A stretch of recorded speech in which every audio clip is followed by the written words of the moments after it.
করতে। আজকে এই পরন্ত শুক্রবার বিকেলে আজকে আমি এই পনির ভাইয়ের অনুষ্ঠান এবং আপনাদের সকলের এই উঠান রোডকে আমি আসতে পারি থেকে সৌভাগ্যবান মনে করতেছি। কেন? আমার বাবা আমাকে সবসময় বলে যে কাঞ্চনে এরা 1 নাম্বার ওয়ার্ড না, এরা আমার হচ্ছে 1 নাম্বার লোক। এবং আজকে এই অনুষ্ঠান আমি শুরুই করেছি আপনাদের এই 1 নম্বর ওয়ার্ডের পনির ভাইয়ের উঠান বৈঠক থেকে। আসলে সবটা সময় আমি দেখেছি যে আমার সবসময় আমরা দেখেছি যে কোনো আমাদের বিপদে, যে কোনো আমাদের এই কাঞ্চনে এই পনির ভাইয়ের নেতৃত্বে আমাদের 1 নম্বর ওয়ার্ডের প্রত্যেকটা নাগরিক আমাদের যুদ্ধে আপনারা ঝাঁপিয়ে পড়ে।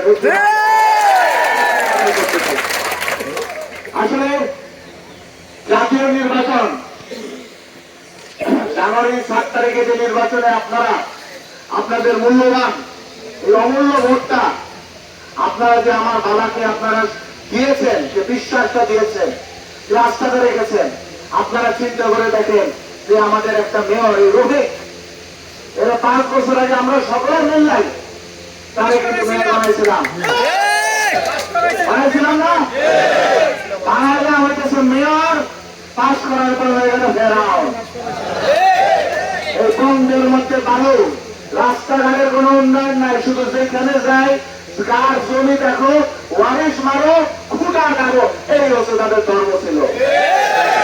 আমার বাবা সব করে সাত করে আমাদের এই কাঞ্চন পৌরবাসীর জন্য গ্যাসের লাইনও দিয়েছিল আমাদের মা বোনদেরকে। এই ভূমিদস্যুরা ঠান্ডায় এই গ্যাসের লাইনটা সুতা বেড়া কাটছে। এখন অনেক বড় বড় কথা বলে। একটা কথা মনে রাখবেন, 2008 সালে যখন নির্বাচন ছিল, যখন আপনারা এই মুরব্বীরা সবাই মিলে নৌকার জন্য উৎকৃষ্ট গাড়ি সাথে উঠতেছিলেন, এরা কিন্তু কেউ মাঠে পূজা পাওয়া যায় না। 2011 সাল 12 সালে যখন গেছে আয় হায় ক্ষমতায় জবরদস্তি, এখন তো আখের গুছাইতে হইব। তারে যদি পুরস্কার দিতে হয় তাহলে নাটকের জন্য পুরস্কার দেবেন, মিষ্টি আসি যেটা সবকিছু বৃষ্টি করে দিচ্ছে এবং ভোট দিচ্ছে